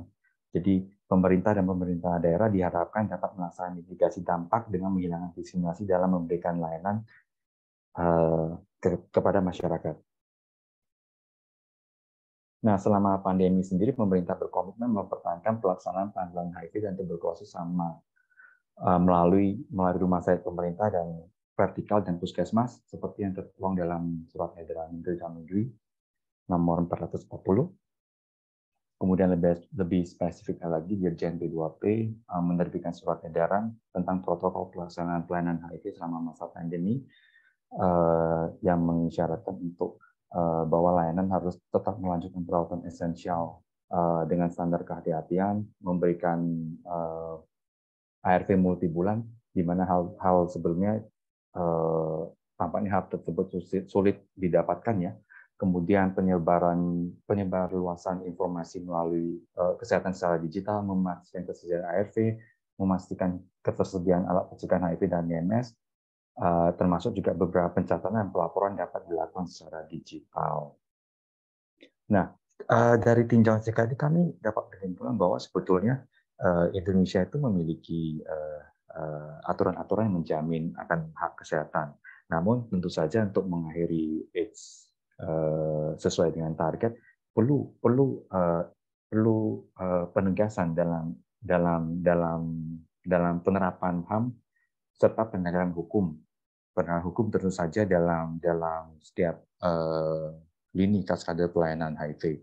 Dan tentu saja penanggulangan HIV itu bukan cuma hanya peraturan yang ada, tapi perlu komitmen dan kemauan politik dari negara terutama, apalagi ketika masa pandemi. Berikut rekan saya yang turut menyusun presentasi dan abstrak. Oke, 5 menit lagi ya Pak Dokter ya, 5 menit lagi. Siap. Ini sudah akan selesai. Bila kita tidak mengakhiri ketidakadilan, maka kita akan sulit mengakhiri AIDS di Indonesia. Terima kasih banyak atas perhatian dan waktu, dan tempat saya kembali ke moderator.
Simplek. Oke. Ya, oke. Saya bisa ulang. Jadi, saya ingin memberi highlight sedikit pada presentasi sebelumnya itu bahwa kita berbicara tentang hak atas kesehatan itu sebagai HAM, dan itu ada dalam konstitusi kita. Dan itu penting untuk digarisbawahi karena konstitusi adalah alasan kenapa kita bernegara. Tetapi yang juga penting di situ adalah ada double hak asasi, yaitu terhadap perempuan dan anak yang tadi disampaikan secara spesifik oleh Ibu Nafsiamboy. Anak dan perempuan. Dan anak dan perempuan itu tergolong dalam hak asasi yang disebut non-derogable right. Hak asasi yang tidak boleh dihilangkan, diganti, ditukar, dikesampingkan dalam keadaan apapun, kapanpun, dan dimanapun. Menarik untuk kita diskusikan pada sesi selanjutnya. Oke, untuk tidak memperpanjang kata, saya kira langsung saja kepada topik yang tidak kalah menariknya, yaitu dari Mbak Novi Puspitasari dari LBHM. Silahkan, Mbak Novi. Silahkan. Oke, itu. Iya. Terima kasih Pak Simplexius. Sebelumnya terima kasih dan selamat sore untuk teman-teman semua, Bapak Ibu, kakak-kakak sekalian. Perkenalkan, saya Novia. Saat ini bekerja di Lembaga Bantuan Hukum Masyarakat atau LBHM. Saya sebagai staf riset dan program. Dan di beberapa menit ke depan, saya akan sedikit sharing mengenai aktivitas di LBHM, khususnya yang berkaitan dengan kerja-kerja HIV untuk juga mengakhiri epidemi AIDS 2030. Boleh lanjut?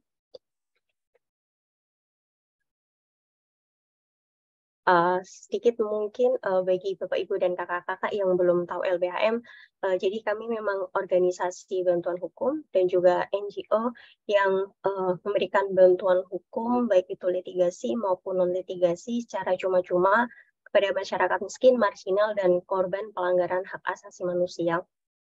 Kami ada 5 isu kerja, yaitu hukuman mati, narkotika, kesehatan jiwa, HIV, dan LGBTIQ+. Dan berkaitan dengan HIV, seperti yang kita tahu, sebagaimana paparan 3 narasumber sebelumnya, bahwa isu HIV ini bukan hanya berkaitan dengan kesehatan, tetapi jauh di luar itu ada permasalahan terkait dengan hukum, terkait dengan hak asasi manusia. Sehingga dalam hal ini LBHM concern untuk mengerjakan kerja-kerja yang berkaitan dengan HAM dan juga HIV. Boleh lanjut? Nah, kami untuk melakukan aktivitas, kami ada beberapa hal yang kami lakukan. Yang pertama, program. Dalam hal ini kami memiliki kegiatan-kegiatan yang secara terencana dan dalam periode tertentu, kemudian riset, kasus, dan advokasi. Dalam hal ini berkaitan dengan penanganan kasus, khususnya dari teman-teman kelompok rentan, kemudian ada kampanye publik. Nah, mungkin untuk lebih detail, saya akan jelaskan di slide selanjutnya. Berkaitan dengan program.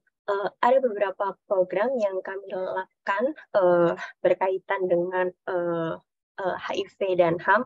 Yang pertama adalah pelatihan. Kita tahu bahwa dengan banyaknya pelanggaran diskriminasi terhadap komunitas HIV dan populasi kunci, maka penting untuk memberikan pemahaman terhadap komunitas bahwa mereka juga bisa untuk memperjuangkan haknya. Dan yang lebih penting dari itu adalah agar mereka tahu bahwa yang terjadi adalah pelanggaran HAM dan tidak membiarkan hal itu begitu saja. Sehingga biasanya pelatihan yang kami lakukan menyasar terhadap teman-teman komunitas, baik itu komunitas HIV dan populasi kunci maupun kelompok minoritas gender dan seksual. Yang kedua yaitu pelatihan advokasi FBHUK atau Forum Bantuan Hukum untuk Kesetaraan. Nah, kita tahu bahwa seringkali kasus-kasus yang dialami oleh teman-teman ODIF dan populasi kunci ini tidak terselesaikan sampai akhir begitu. Entah dengan alasan korban tidak melapor atau tidak berani melapor, atau ketika melapor tidak mendapatkan penanganan kasus bagaimana mestinya. Nah, adanya gap, di samping itu juga adanya gap bahwa organisasi bantuan hukum atau OBH yang masih minim pemahamannya mengenai HIV dan HAM. Sehingga seringkali kasus-kasus yang dialami oleh teman-teman ODIF dan populasi kunci ditolak begitu dengan alasan dengan berbagai macam alasan. Nah, sehingga kami memberikan pelatihan advokasi kepada FPUK, tujuannya adalah untuk memperluas pengacara-pengacara yang bisa untuk menangani kasus teman-teman ODIF dan populasi kunci. Dan kemudian di samping itu juga kami mengadakan kerjasama pelatihan dengan LKBH kampus. Sebentar, maaf, boleh izin saya untuk minum sebentar.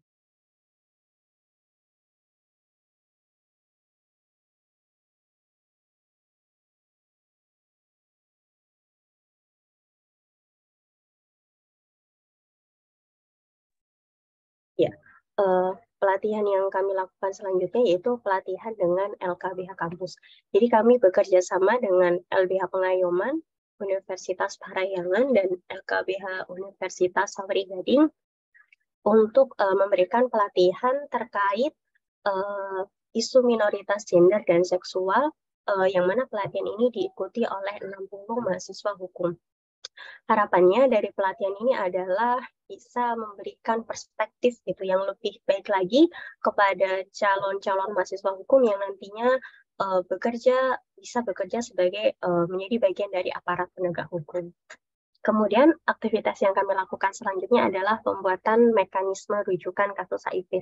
Nah, ini sebagaimana yang saya ceritakan tadi bahwa seringkali kasus-kasus HIV ini tidak terselesaikan sampai akhir, sehingga pada saat itu kami bekerja sama dengan CSO di bidang yang bergerak di isu hukum dan HIV, kemudian ada komunitas dan juga paralegal. Kami membuat mekanisme rujukan penyelesaian kasus-kasus HIV yang dilaporkan dari korban terhadap baik itu secara langsung kepada paralegal, CSO, ataupun kepada OBH.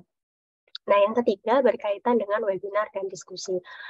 Webinar pertama yang kami lakukan itu diantaranya webinar dengan polisi dan dengan polisi yang kita tahu bahwa polisi menjadi salah satu pelaku pelanggaran HAM bagi kelompok minoritas gender dan seksual maupun ODIF dan populasi kunci. Sehingga dalam webinar ini membahas bagaimana tantangan-tantangan struktural maupun kultural yang dialami oleh polisi untuk kedepannya dapat melindungi kelompok rentan, dalam hal ini minoritas gender dan seksual. Kemudian diskusi yang kedua yang pernah kami lakukan yaitu diskusi Kota Ramah HAM. Nah, kita tahu bahwa perlindungan HAM ini juga dilakukan oleh pemerintah daerah. Nah, pada saat itu kami mengadakan 2 virtual studi visit. Yang pertama mempertemukan pemerintah Kota Bandung dan pemerintah Kota Wonosobo, kemudian yang kedua pemerintah Kota Makassar dengan pemerintah Kota Palu. Dalam diskusi ini LBHM ingin belajar bagaimana masing-masing pemerintahan mengimplementasikan upaya perlindungan HAM di daerah masing-masing. Kemudian aktivitas selanjutnya yang kami lakukan adalah pengembangan dokumen advokasi teori perubahan HIV. Kalau tadi Bu Nafisah mengatakan bahwa untuk mengakhiri epidemi AIDS kita perlu kerja kolektif begitu ya.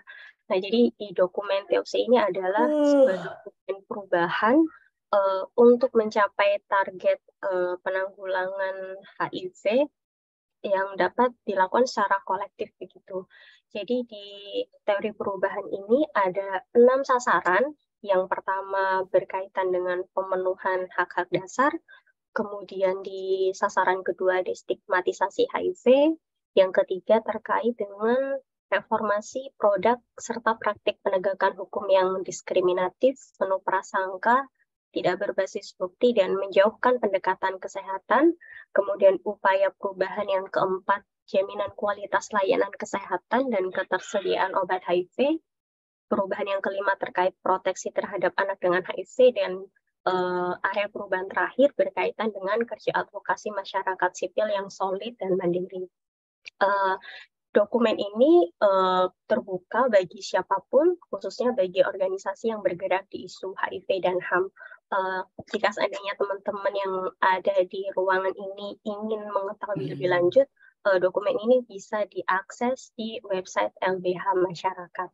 Kemudian aktivitas selanjutnya yang kami lakukan adalah pembuatan modul untuk pakar hukum.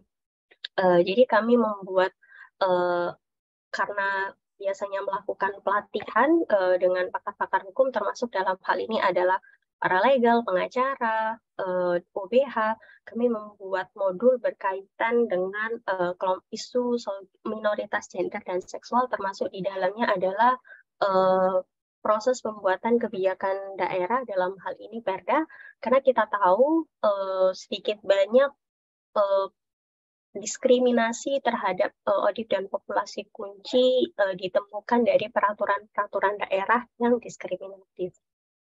Kemudian yang terakhir adalah kolektiva. Nah, kolektiva ini adalah semacam perpustakaan digital yang berisi kumpulan jurnal-jurnal yang berkaitan dengan HAM dan juga HIV. Nah, itu sekilas program yang kami lakukan. Next. Yang selanjutnya adalah penelitian.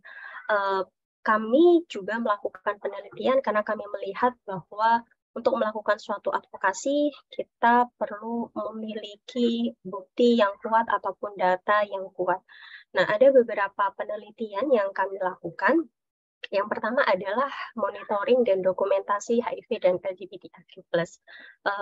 Ini sedikit mirip tadi ya, kalau tadi Kak Dwi Lestari, narasumber kedua, menceritakan bagaimana media masih memberitakan secara stigmatif dan diskriminatif terhadap ODIP dan populasi kunci. Kalau dalam aktivitas kami monitoring ini adalah kami melihat, mengumpulkan pemberitaan selama dalam kurun waktu tertentu media berkaitan dengan ODIP dan populasi kunci, yang mana dari hasil monitoring ini biasanya dapat dipetakan stigma-stigma apa saja yang masih ada, kemudian diskriminasi yang terjadi, pelakunya siapa, korbannya siapa, dan dari wilayah mana saja stigma diskriminasi itu terjadi. Kemudian maaf sebentar, saya minum.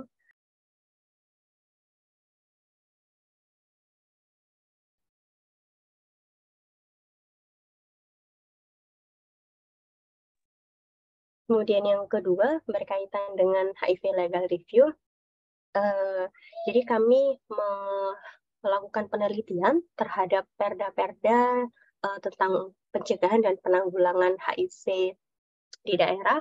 HIV legal review kali ini melihat intervensi berbasis keluarga dalam upaya penanggulangan HIV, yang mana pada intinya ada beberapa intervensi yang dilakukan oleh negara untuk mencegah ataupun menanggulangi HIV, tetapi upaya-upaya tersebut perlu dilakukan secara hati-hati, karena jika tidak maka akan sangat rentan untuk melanggar HAM dari ODIP maupun populasi kunci itu. Kemudian penelitian yang selanjutnya adalah pemenuhan hak pengguna narkotika di masa pandemi. Sebenarnya ada beberapa penelitian lain yang terkait, tapi untuk lebih detail itu teman-teman dapat melihatnya di website kami. Selanjutnya, nah ini berkaitan dengan advokasi dan kasus. Ada beberapa advokasi yang kami lakukan. Yang pertama yaitu berkaitan dengan LPDP yang kalau tidak salah pada tahun 2017 sempat mewajibkan begitu bagi calon penerima beasiswa LPDP di dalam surat keterangan sehatnya itu bebas dari HIV, kemudian salah satunya HIV dan narkoba gitu. Jadi pada saat itu kami menyurati kepada pihak LPDP-nya, kemudian kami juga mengeluarkan press release. Kemudian yang kedua ini adalah... Oke, Novi, waktunya 5 menit lagi. Oh ya, judicial review terkait pasal zina di KUHP, ini KUHP versi lama, jadi pada saat itu pemohonnya adalah Ayla, yang mendorong agar pasal zina dan LGBT dikriminalisasi. Nah, yang ketiga ini adalah kasus Teguh. Kalau teman-teman pernah tahu, mungkin pernah dengar beritanya, ada salah seorang polisi di Semarang yang dipecat karena orientasi seksualnya. Dia dipecat, diberhentikan secara tidak hormat karena orientasi seksualnya, dan kebetulan pada saat itu LBHM mendampingi. Mulai dari upaya hukum yang dilakukan adalah melakukan upaya hukum ke PT UN, kemudian banding di PT UN hingga upaya MK. Namun semua upaya tersebut ditolak, sehingga pada saat itu Teguh memang pemberhentian Teguh dianggap sudah sah sesuai dengan prosedur hukum. Nah, yang keempat adalah advokasi ART anak. Ini berkolaborasi bersama dengan Lentera Anak Pelangi dan Yapika Action Aid.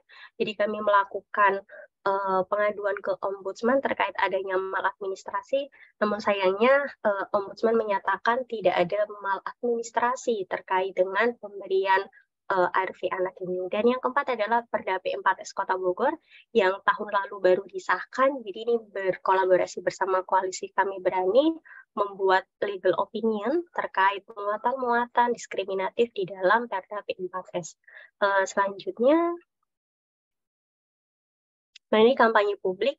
Jadi selain aktivitas-aktivitas di atas, kami juga menyadari pentingnya untuk meningkatkan pemahaman publik berkaitan dengan isu HIV dan HAM ini.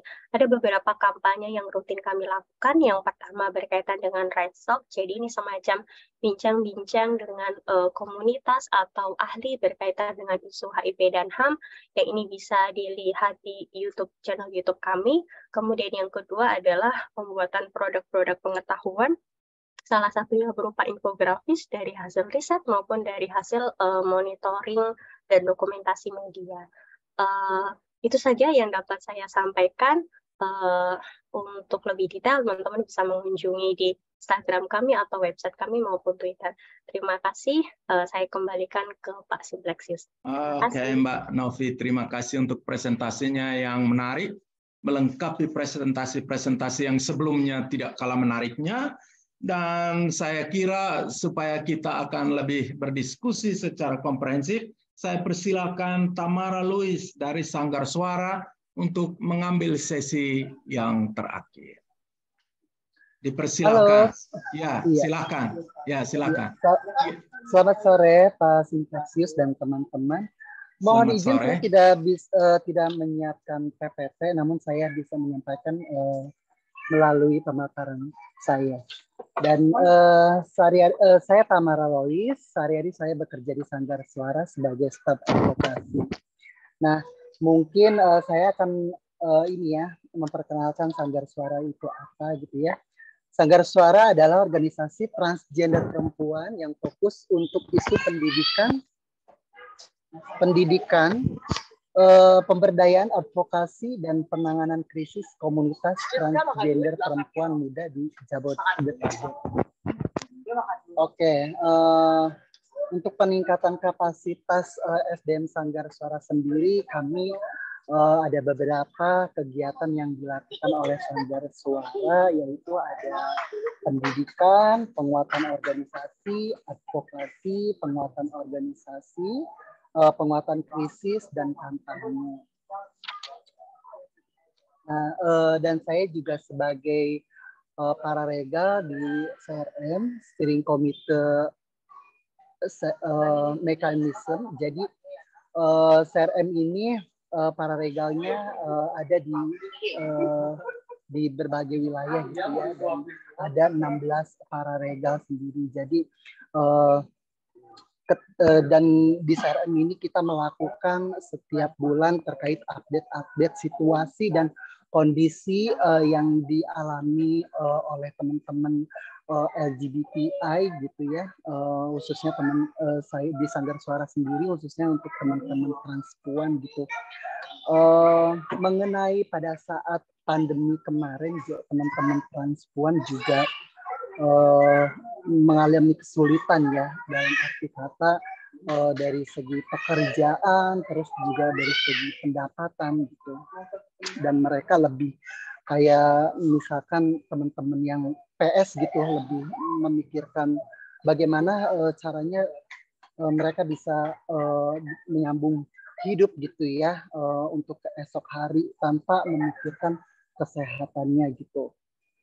Nah terus karena sistem hukum dan sosial yang mendiskriminasi kelompok minoritas gender dan seksualitas khususnya transpuan mengakibatkan mereka tidak memiliki akses setara akan pemilikan hak-hak asasi manusia, sehingga hak asasi manusia bagi komunitas kami bukan sesuatu yang dapat dengan mudah untuk didapatkan, tetapi harus diperjuangkan gitu.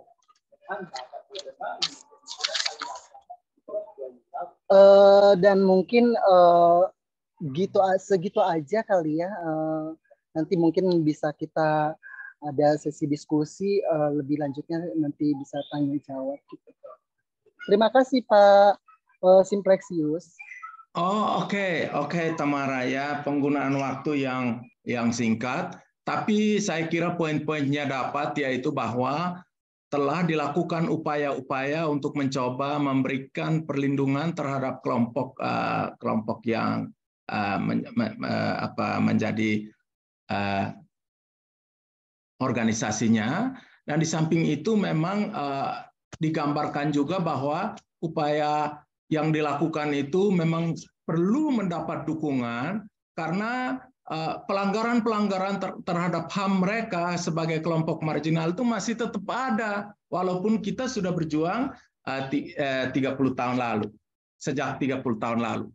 Jadi gini, pertama-tama terima kasih untuk presentasi dari Ihsan, dari Dwi, Henry, Novi, dan Tamara. Waktu diskusi kita akan sangat panjang. Tapi saya ingin sebelum masuk pada tahap diskusi itu, saya ingin membuat beberapa simpulan pokok yang penting ya dari presentasi ini. Dari apa yang disampaikan oleh Ihsan, Dwi, Henry, Novi, dan Tamara, kita perlu melihat bahwa upaya yang perlu kita lakukan agar nyata bahwa negara itu telah melindungi HAM kita, pertama-tama adalah mengatur secara terperinci dalam regulasi tentang hak-hak dari orang terinfeksi dan ODIF dan itu harus terperinci, hak-haknya diatur. Yang kedua, memberi jaminan bahwa hak-hak tersebut tidak boleh dilanggar. 3, melindungi sekuat tenaga, dan kalau nanti ada yang melanggar atau berpotensi melanggar, supaya dilakukan penuntutan secara hukum. Itu poin penting. Itu baru kita sampai pada simpulan bahwa negara telah memberi perlindungan. Tanpa ada pengaturan yang limitatif, tanpa ada upaya untuk menjamin bahwa yang sudah diatur itu tidak dilanggar, tanpa menuntut orang yang melanggar itu, kita tidak bisa ngomong. 30 tahun kita kerja, nanti tidak ada hasil. Itu poin-poin penting yang saya pikir perlu digarisbawahi, dan saya kira dengan catatan itu, baik dari prinsip pendampingan, baik dari prinsip jurnalisme, baik dari prinsip-prinsip pengobatan dan pelayanan kesehatan, ya, maupun dari prinsip perlindungan hukum dari seperti yang diceritakan oleh LBHM, dan yang terakhir sharing pengalaman dari Mbak Tamara, sebenarnya kita bisa memulai diskusi kita dengan sangat komprehensif. Karena itu saya kira saya persilakan saja siapa yang ingin bertanya supaya angkat tangan.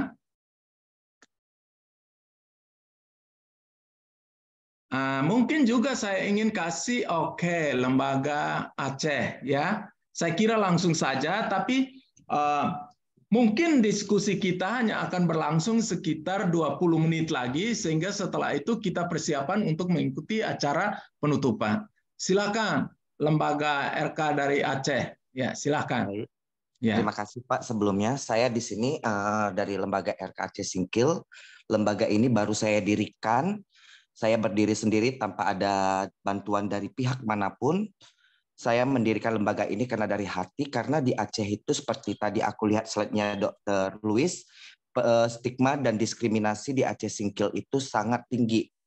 Ya. Terus untuk penanganan ODIF di Aceh Singkil baru tahun ini aja baru terlaksana. Sebelumnya jika ada yang positif itu dirujuk ke Banda Aceh yang menempuh jarak 14 sampai 16 jam. Ya, oke. Ya. Nah, di sini untuk saya sebagai lembaga yang baru yang tanpa ada bantuan dari pihak manapun, saya kan sudah bekerja sama nih dengan rumah sakit di Aceh Singkil nih, sudah ingin penandatanganan kerjasamanya gitu. Tapi dokter dan tenaga medis lainnya itu kan masih baru memahami tentang ODIF.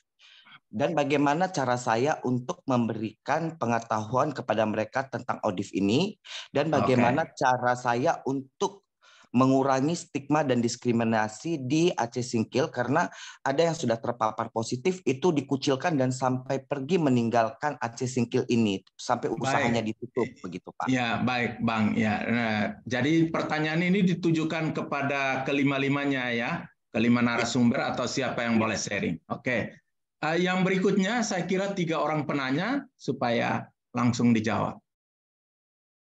Yang berikutnya silahkan. Siapa yang berikutnya? Jika tidak ada, saya kira saya persilahkan saja kepada 5 orang narasumber tadi pertanyaan dari teman kita ya dari lembaga RK Aceh Singkil. Ya tadi itu terkait bagaimana caranya supaya tidak dilakukan diskriminasi, bagaimana caranya supaya ada pelayanan yang komprehensif dan seterusnya dan seterusnya. Saya kira kita mulai saja dulu dari Mbak Tamara, lalu ke Mbak Novi, lalu ke Dr. Henry, Mbak Dwi dan Mas Ifan. Dipersilahkan. Halo, menjawab pertanyaan dari lembaga Aceh ya. Saya sangat mengapresiasi pertama-tama kepada Masnya ya, keren banget. Ini kan kita berusaha ada untuk teman-teman komunitas gitu pastinya. Mas Ihsan kayaknya masih mute ini, masih. Halo, terdengar suara saya? Oh, oke, ya sekarang baru terdengar. Ya, tadi masih mute. Oh, oke. Dari awal lagi ya, Pak. Ini ya. mute lagi nih Mas Ihsan. Tolong unmute. Bukan yang bicara Tamara, Pak. Ini okay. Mbak Tamara. Oh ya, silakan. Oke, iya. Ya, pertama-tama saya sangat mengapresiasi sekali ya sama lembaga Aceh, apalagi didirikan dengan tidak adanya bantuan dari siapapun gitu. Itu sangat luar biasa menurut saya. Nah, terus dari pertanyaan tadi, ketika misalkan adanya diskriminasi dari pihak layanan atau dan lain sebagainya, itu juga sebenarnya perlu pendekatan terlebih dahulu ya untuk bagaimana caranya kita melakukan advokasi atau audiensi gitu, karena juga ini kita berkaitan dengan kita untuk bisa mendampingi teman-teman komunitas ke layanan gitu ya Mas ya. Dari sini kita bisa gini aja, kalau misalkan terjadi diskriminasi atau apapun itu juga di Aceh juga ada temanku, ada paralegal, nanti bisa berkontak kalau misalkan butuh pendampingan terkait ini, saya bisa bantu gitu Mas. Oke. Ya. Gitu saja dariku. Ya. Terima kasih. Baik, jadi Mbak Tamara nanti itu kontak address-nya di-share melalui chat ya. Nomor HP dan itu. Ya, silakan. Oke, Pak. Ya, berikutnya Mbak Novi, silakan. Ya, terima kasih untuk pertanyaannya Kakak dari RK Aceh ya kalau tidak salah. Tadi kalau tidak salah pertanyaannya terkait dengan bagaimana caranya agar tidak ada diskriminasi begitu. Mungkin ini saya jawab bisa jadi karena belum memahami sepenuhnya konteks di Aceh karena kakaknya yang lebih paham.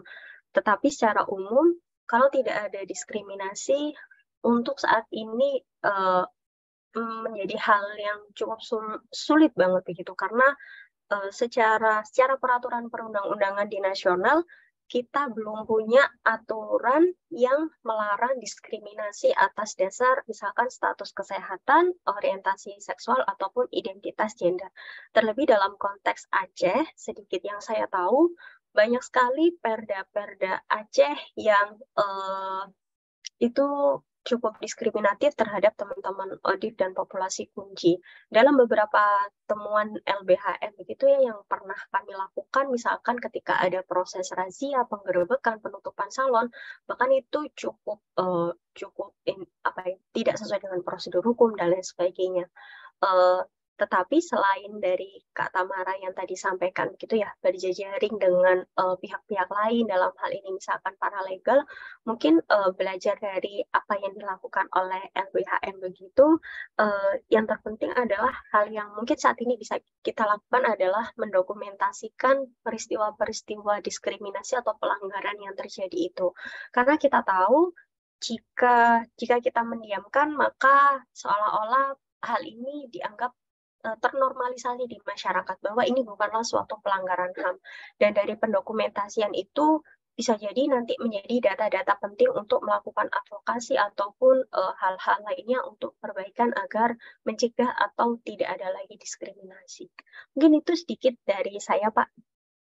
Nah, terima kasih Mbak Novi. Saya kira walaupun tadi Mbak Novi sudah di dalam slide itu menuliskan atau Instagram, email, web dan lain sebagainya, di kolom chat itu teman kita dari RK Aceh Singkil sudah mengirimkan nomor HP-nya, barangkali bisa diambil untuk nanti ada komunikasi lebih lanjut secara personal. Saya persilakan mungkin Dr. Henry atas pertanyaan dari teman kita dari Lembaga RK Aceh Singkil. Silakan. Ya, mungkin terkait diskriminasi layanan yang berbasis diskriminasi dari layanan ya, dasar dari layanan. Mungkin seperti tadi yang disampaikan, mungkin bisa dilakukan dokumentasi, kemudian advokasi, peningkatan literasi hukum dari teman-teman komunitas terdampak, dan juga mungkin advokasi ataupun sensitisasi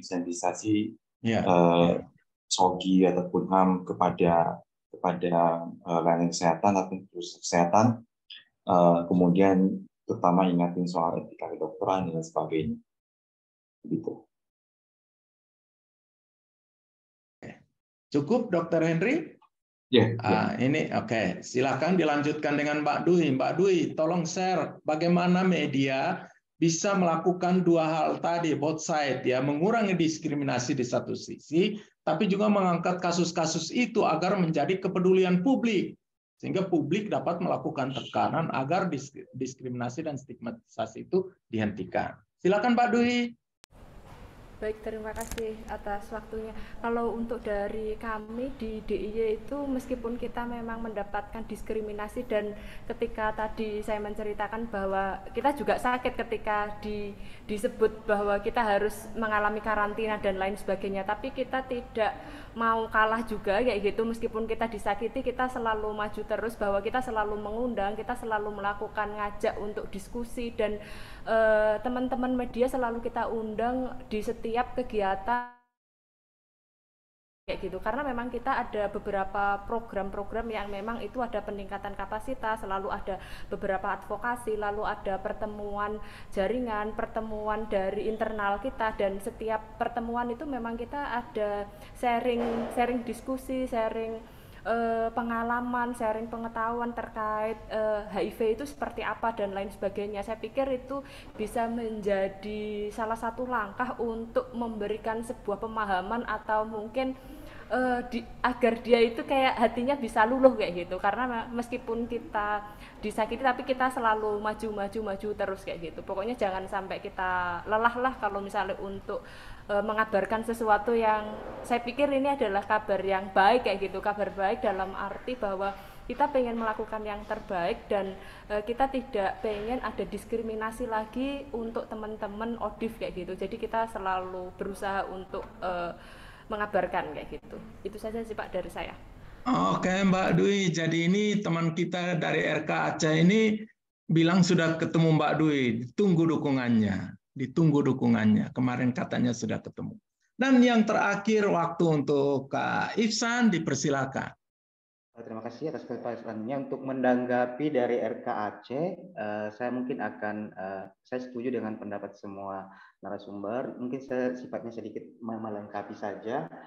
Tadi yang saya tangkap dari RK Aceh itu terkait masalah stigma dan diskriminasi di sana masih marak ya. Nah, menurut saya Ihsan, suaranya tidak kedengaran. Ihsan? ya, oke. Ya, lanjut. Yang perlu digarisbawahi di sini, Aceh adalah provinsi khusus. Dia memiliki keistimewaan tersendiri dari provinsi yang lain. Itu harus digarisbawahi, memiliki kearifan lokal tersendiri, di mana di sana syariat Islam begitu kental. Nah, terus kedua, sebenarnya yang punya wewenang di sini yang pertama yaitu harusnya perdanya dulu yang harus dikaji dulu sejauh apa sih perdanya untuk melindungi hak asasi manusia terkhusus ODIP yang ada di sana gitu. Terus kedua, saya mau tanya balik Mas, ini tadi yang kasus stigma ini apakah dia dari golongan LGBT, hetero atau apa Mas? Oke. Mau dipastikan dulu. Ya, oke. Ya, saya kira ini hanya karena waktu ya, Kak Ihsan ya. Jadi kita harus segera tutup ya. Tapi saya ingin mengucapkan terima kasih banyak atas partisipasi teman-teman. Saya ingin beri catatan, kita ini semua adalah rekan yang berjuang di garis depan dalam penanggulangan HIV. Kita harus pertama-tama itu saling bantu, saling dukung, dan yang terakhir itu saling mengandalkan saban kali kita ketemu masalah. Ada masalah di teman A, minta bantuan ke teman B. Kita saling bantu, saling dukung dalam segala hal. Semoga di 2030 kita dapat mengakhiri HIV dan AIDS. Terima kasih untuk kesempatannya, terima kasih untuk dukungan semua pihak sehingga acara ini bisa berlangsung dengan baik.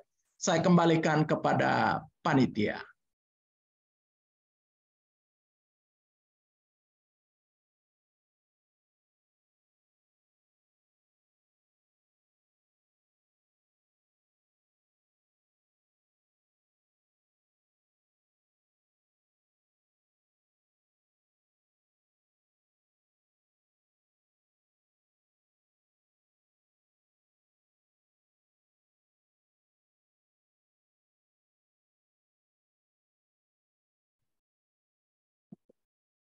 Rasanya bisa langsung ke live room saja ya.